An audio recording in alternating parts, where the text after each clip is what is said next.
Les Français anticipent qu'il y aura, bien avant 1976 sans doute, des élections anticipées.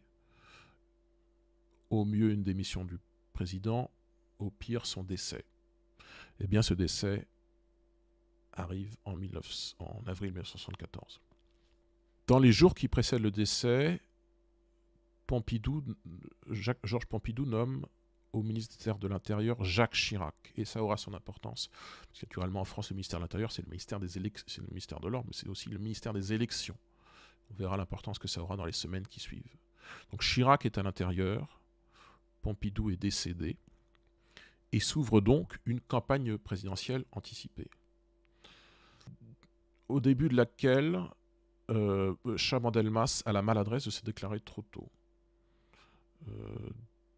Je crois que les obsèques de Pompidou n'ont pas encore eu lieu, ou alors c'est juste le lendemain que Pompidou se déclare officiellement, ce qui est perçu même par son camp, même par les gaullistes, comme prématuré, discourtois, etc. Et surtout, Jacques Chaban-Delmas n'est pas le candidat unique du centre droit, pour parler le plus largement possible des droites, mais du centre droit. Il a la concurrence du vainqueur, de Valéry Giscard d'Estaing, qui normalement apparaît à l'écran. Qui est Valéry Giscard d'Estaing? Haut fonctionnaire, bien sûr, comme l'était son père. Le père de Giscard d'Estaing était, ça se sait peu, haut fonctionnaire notamment sous Vichy. Pas été dans la résistance pour le coup. Alors que le fils, Valéry Giscard d'Estaing, sans être résistant, a été soldat à la toute fin de la Deuxième Guerre mondiale. Fin 1944, je n'en suis pas bien sûr, mais début 1945, c'est certain. Soldat en Allemagne, dans l'ouest de l'Allemagne. Très jeune, hein, il a alors 18 ans, puisque vous le voyez, il est né en 1926. Giscard d'Estaing, on en a parlé. On en a parlé il n'y a pas tellement longtemps, il y a 4 ans encore, il y a moins de 4 ans, puisqu'il est décédé assez récemment, le 2 décembre 2020. Giscard, c'est donc un homme d'État qui sera fondateur des Républicains indépendants. J'en ai brièvement parlé en introduction en 1962. Qu'est-ce que les Républicains indépendants? Eh bien, c'est une formation de centre droit, économiquement libérale. Je pense qu'en politique étrangère, ils sont, je ne dirais pas atlantistes, mais certainement moins sur des positionnements qu'on qualifierait de souverainistes maintenant. Ça n'a pas de sens dans les années 1960. Moins, si vous voulez, comment dirais-je, moins sur la troisième voie géopolitique que ne pouvait l'être De Gaulle. Je pense ils ne sont pas du tout, sans les qualifier d'atlantistes, ils ne sont pas du tout sur ce logiciel gaullien. Voilà ce que sont les RI qui deviennent donc FNRI, Fédération Nationale des Républicains Indépendants en 1966, petit changement de nom cosmétique. Et puis, quand Giscard sera au pouvoir, il lui faudra un parti complètement loyal, puisqu'il ne peut pas compter, naturellement, il ne peut pas complètement compter sur ce qui est à l'époque l'UDR, mais l'UDR, je dirais, chiracisé, élu aux élections législatives de 1973. Parce que Giscard est centriste et libéral, et que l'UDR est gaulliste. Donc ce sont des alliances de circonstances qui sont courantes, hein, des alliances entre le centre droit et la droite. Mais enfin, leur vision en termes de politique intérieure et de politique étrangère ne sont pas exactement, comment dirais-je, convergentes. On pourrait dire que c'est un peu une alliance entre ce qui était au XIXe siècle les orléanistes et les bonapartistes, avec un peu giscardien dans le rôle de nouveaux orléanistes, et puis les gaullistes qui tiendraient du bonapartiste. Ce n'est pas pour rien qu'on parle de gaulo-bonapartisme, souvent. Bref, il faut un parti pour Giscard d'Estaing, qui ne peut pas compter entièrement sur sa majorité de 1973, qui est faible. Donc il crée un parti en 1978 qui est l'Union pour la démocratie française, UDF.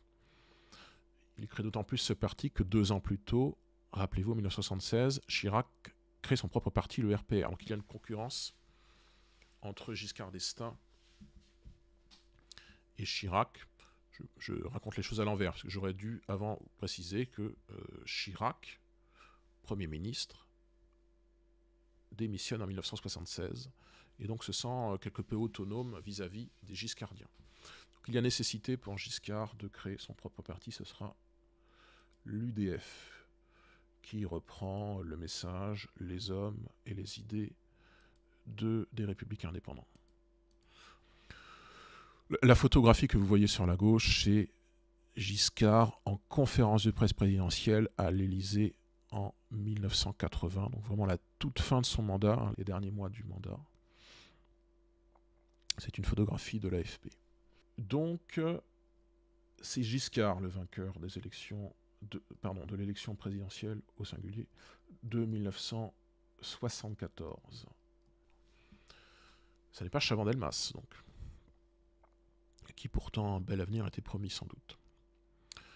Pour faire un panorama rapide de cette élection présidentielle de 1974, qui se déroule donc, je pense, fin avril, début mai 1960, fin avril, mi-mai 1974. Les principaux candidats à cette élection sont, outre Valéry Giscard d'Estaing, vainqueur, François Mitterrand de nouveau pour ce qui est bien convenu d'appeler à l'époque l'union, ce qui est devenu l'union de la gauche. Oui, je ne sais pas si exactement le terme, mais ce qui est une union des gauches en tout cas. Alors, Mitterrand n'a pas été candidat en 1969, mais il l'a été, j'ai précisé en 1965. Il est de nouveau candidat en 1974. Et de nouveau, il se qualifie au second tour. Mais là, il augmente considérablement son score, puisqu'il fait, je pense au final, à peu près 48% des votes. Il a de nouveau, plus exactement, comme en 1965, le soutien du Parti communiste, qui à l'époque représente encore à peu près un cinquième des voix. Qui n'est plus le Parti communiste de Jacques Duclos, et qui est devenu, entre-temps, le Parti communiste de Georges Marchais, qui est naturellement la figure éminente du Parti communiste français, PCF, dont il est premier secrétaire jusqu'en 1994. À l'époque, année durant laquelle il est remplacé par Robert Hue. Donc le Parti communiste est puissant à l'époque, mais ils choisissent stratégiquement de soutenir le candidat de ce qu'est devenu, entre-temps, le Parti socialiste, PS, à la suite du congrès d'Épinay-sur-Seine de 1971. Le Parti communiste, à l'époque, est plus puissant que le Parti socialiste. Ne vous figurez pas l'image que nous avons à l'heure actuelle du PCF, qui aux élections nationales fait entre 2 et 3,5% des suffrages exprimés. Je ne parle pas du tout du mélenchonisme, je parle du Parti communiste au sens strict. La candidature d'un Fabien Roussel à l'élection présidentielle de 2022, le score que vient de faire Léon Desfontaines aux élections européennes, à peu près les scores qu'avait fait à l'élection présidentielle de 2007 Marie-Georges Buffet, c'est-à-dire à peu près 1,9% des voix. Voilà, si vous voyez les tirages actuels du Parti communiste, ça n'est pas du tout ce niveau-là qu'ils ont au mi-temps des années 1970 naturellement. Et ils ne sont pas une force derrière le PS comme pouvait l'être le PCF jusqu'au milieu des années 2010. Maintenant, c'est encore changé puisque le PS est lui-même une force marginale. Ils sont devant le PS. Et donc, il y a un choix tactique de Mitterrand qui est de commencer à s'unir avec eux. Ça donnera le programme commun de la gauche. Il y a la tentation stratégique de Mitterrand de s'allier pour, pense Mitterrand, et c'est ce qui se réalisera, marginaliser le PCF. Alors que le PC fait l'union, bien sûr, pour espérer arriver aux affaires. Mais eux ont l'idée de marginaliser le PS. Et en fait, c'est l'inverse qui se produira. Il n'y a pas encore tout à fait, c'est trop tôt, la dissolution du bloc soviétique. On est bien avant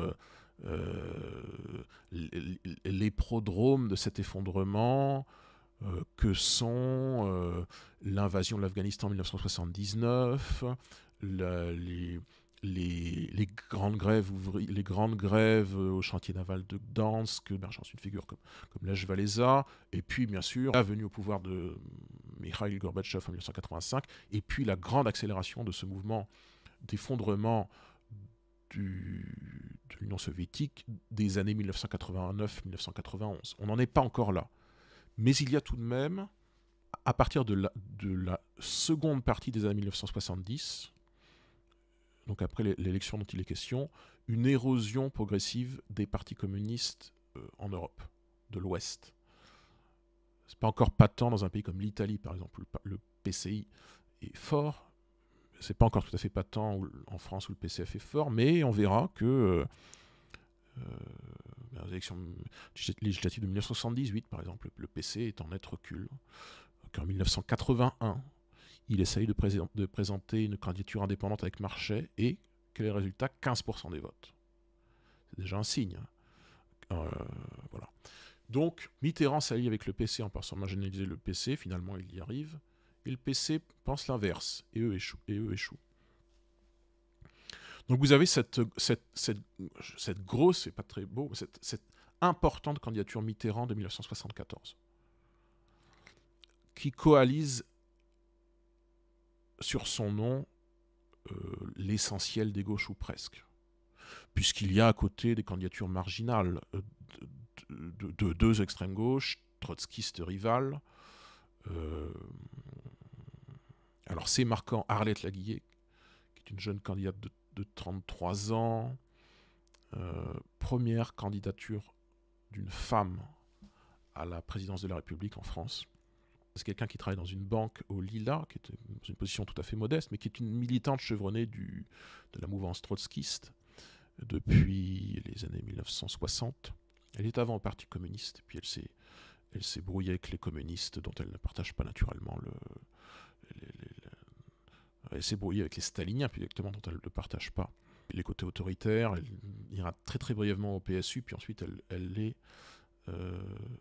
dans, je ne sais pas si elle est exactement fondatrice, mais elle est dans ce qu'on appelle communément lutte ouvrière, mais qui est en fait ce qu'on appelle l'Union trotskiste. Il y a une candidature trotskiste rivale qui est celle d'Alain Krivine, dans le sillage des événements de mai 68, où Krivine est un des principaux leaders étudiants de cette contestation. Mais ce sont des candidatures tout à fait marginales à gauche. Il n'y a pas de candidature du PSU cette fois-ci, parce que, entre-temps, Michel Rocard, cette année 1974, a rallié le Parti socialiste.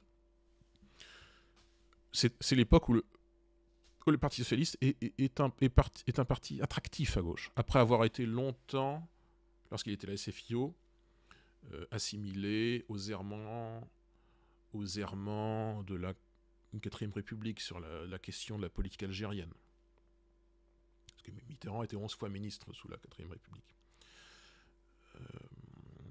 La SFIO était associé à une image de parti atlantiste également, ce qu'il était factuellement sous la 4ème République.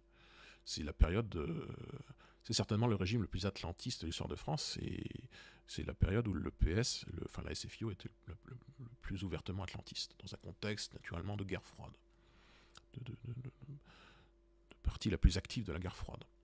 On n'est pas encore au dégel naturellement. C'est la période jusqu'en 1953 de Staline naturellement. Et puis, qui est le Parti socialiste du temps de la SFIO, a mauvaise image. Eh bien, il rajeunit considérablement son image à partir du congrès d'Épinay, avec contre-intuitivement une figure qui est quand même une figure de la vieille politique. François Mitterrand, qui a à l'époque la cinquantaine bien avancée, qui réussit ce pari de symboliser le renouveau à gauche. Donc il n'y a pas vraiment de concurrence à la gauche de la candidature Mitterrand. Quelles sont les autres candidatures? Une petite concurrence à droite qui fera tout de même 5% des voix, celle de Jean Foyer, maire de Tours, qui a été ministre sous la fin du mandat de Pompidou, qui est sur des positions très conservatrices, à la fois conservatrice et familialiste, vraiment dans l'exaltation de la famille traditionnelle, ce qui est au demeurant des positions assez classiques dans le champ des droites à l'époque, mais Foyer vraiment pousse ses positions à l'extrême. Il est connu pour avoir été donc la cible de militantes féministes qui, notamment dans un meeting, est resté célèbre à Toulouse, et ça a été filmé par l'Institut national de l'audiovisuel, INA. Vous pouvez retrouver facilement la vidéo. Eh bien, des militantes féministes s'étaient présentées seins nus à son meeting, avaient fait du chahut, et Foyer était resté imperturbable. Foyer contestait notamment l'essor de la pornographie à l'époque, et puis la libération sexuelle, qu'il jugeait très négativement. Donc, vous avez là un candidat très conservateur, qui rassemble tout de même quelques voix, qu'il prend certainement à Chaban d'ailleurs. Vous avez Chaban, sur lequel j'interviens dans quelques minutes, et puis, petite candidature royaliste marginale, de Bertrand Renouvin, me semble-t-il, quelque chose comme moins d'1% des voix. Première candidature écologiste autour du... Je pense que c'est un agronome, René Dumont, qui est connu par ce qu'il a expliqué dans son clip de campagne. Non, c'est pas les premiers clips de campagne. C'est le premier clip de campagne en couleur, par contre. Dumont avait expliqué que en montrant un verre d'eau, que sans doute il n'y allait plus avoir d'eau d'ici quelques décennies. C'est l'époque qui suit immédiatement ce qu'on appelle le rapport Meadows de 1971, ce rapport du Club de Rome, où il y a un travail prospectif sur la fin des ressources fossiles, des énergies fossiles, sur la grande crainte de l'époque qui est celle de la surpopulation. Pour ceux qui sont amateurs de cinéma de science-fiction, de dystopie, c'est l'époque d'un film en 1960, je crois que c'est 1972, d'un film comme Soleil Vert, qui exploite à fond ce thème de la surpopulation. Ces thèmes-là commencent à émerger. La surpopulation, émergence démographique et bientôt politique de ce qu'on appelle alors le tiers-monde, qu'on qualifierait plutôt de monde en développement, de pays en développement. Maintenant, réflexion d'ensemble sur la raréfaction des ressources naturelles, réflexion d'ensemble sur la pertinence de l'agroproductivisme, de l'extractivisme, etc. etc. René Dumont symbolise un peu ces premières réflexions de la première écologie politique française, qui n'est pas encore complètement à gauche à l'époque. C'est plutôt une écologie transcourant qui se qualifierait ni droite ni gauche. Elle n'est d'ailleurs pas alliée, elle n'est pas spécialement proche du Parti socialiste. Ça, c'est des choses qui interviendront beaucoup plus tard, au début fin des années 1980, et surtout plutôt les années 1990. Et puis, dernière candidature, importante rétrospectivement, même si le score est marginal, puisqu'il est de 0,7%, c'est celle de Jean-Marie Le Pen. Première candidature du Front National, fondé quelques mois auparavant, puisqu'il est fondé le 5 octobre 1972 à la salle des horticulteurs, c'est là que se tient son congrès fondateur. Jean-Marie Le Pen est cet ancien député élu sous étiquette poujadiste aux élections législatives de 1956, plus ou moins réélu dans la mouvance du Centre national des indépendants et paysans, Centre national des indépendants, pardon, CNI en 1958. Entre-temps, vous le savez sans doute, il fait la guerre d'Algérie, il fait la bataille d'Alger en 1957, donc il quitte son premier mandat, est réélu en 1958, non réélu en 1962 dans les circonstances de la vague gaulliste. Et qui donc, depuis une dizaine d'années, est une personnalité extra-parlementaire, mais qui est une personnalité qui essaye d'unifier le nationalisme français après avoir été, en 1965, l'efficace directeur de campagne de Jean-Louis Tixier-Vinancourt, candidat à la présidence de la République, qui obtient un peu moins de 6% des votes. Donc Le Pen est une figure respectée parmi les nationalistes français. Il essaye d'unir les différentes chapelles au sein du tout nouveau FN, qui à l'époque n'a qu'un succès d'estime, puisqu'il est de moins de 1% des votes. qu'il y avait eu auparavant les importantes élections législatives de 1973, où là aussi le FN de l'époque fait un score de l'ordre du demi-point. Ça permet plutôt de compter ses forces, mais c'est un premier jalon pour l'avenir. Voilà les candidatures principales de cette élection présidentielle de 1974. Et que fait Chaban dans cette élection? Eh bien, à l'issue de cette élection, Chaban est défait et en fait, il n'est même pas qualifié au second tour. Voilà, je remets Chaban à l'écran. En fait, les candidats du second tour sont Valéry Giscard d'Estaing et François Mitterrand. Et Chaban échoue à être qualifié au second tour puisqu'il rassemble à peu près 15% des votes à l'issue du premier tour de scrutin. Alors pourquoi cet échec de Chaban-Delmas à l'élection présidentielle de 1974, qui est la partie centrale de ses mémoires, il y revient beaucoup. Eh bien parce que les électeurs de droite se sont massivement portés au premier tour sur Giscard. Les électeurs centristes et libéraux, bien sûr, mais une large fraction de l'électorat gaulliste aussi. Il y a eu une sorte de brouillage, si vous voulez, entre le message lyrique, exalté d'un Chaban en 1969 sur le thème de la nouvelle société, et puis la réalité de ce qu'était le parti gaulliste de l'époque. Il demeurait un parti conservateur, dont les grands barons, Mesmer, Guichard, Couve, etc., Sanguinetti, Alexandre Sanguinetti, qui était l'homme fort de l'UDR. C'était des gens conservateurs sur le plan des questions de société. Ils étaient les stricts continuateurs du gaullisme du général. Donc il y a ce décalage entre l'appareil UDR et les tentatives de modernisation du discours que sont celles d'un Chaban depuis 1969. Et puis il y a quelque chose d'autre, c'est que Chaban est en fait trahi. Enfin, c'est un jugement de valeur. Mais comment qualifier autrement? Chaban est bloqué dans sa progression par Chirac. Que fait Chirac à l'issue du décès de Pompidou, lorsque s'ouvre la campagne présidentielle début et mi-avril 1974? Chirac, dont Chaban est convaincu qu'il le soutiendra avec l'essentiel de l'appareil de l'UDR. Chirac est alors le dirigeant de l'UDR, depuis 1972, me semble-t-il. Chirac fait ce que l'on appellera l'appel des 43. Qu'est-ce que l'appel des 43?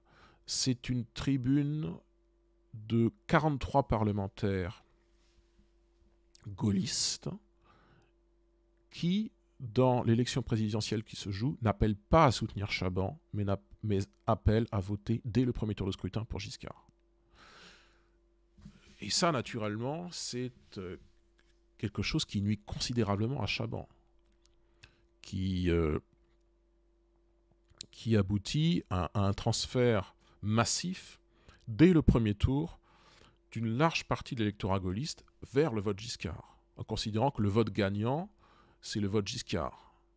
Ceci d'autant plus, et ça n'est pas non plus à l'avantage de Chaban, qu'il y a la perspective d'une gauche victorieuse, pour la première fois en 1974.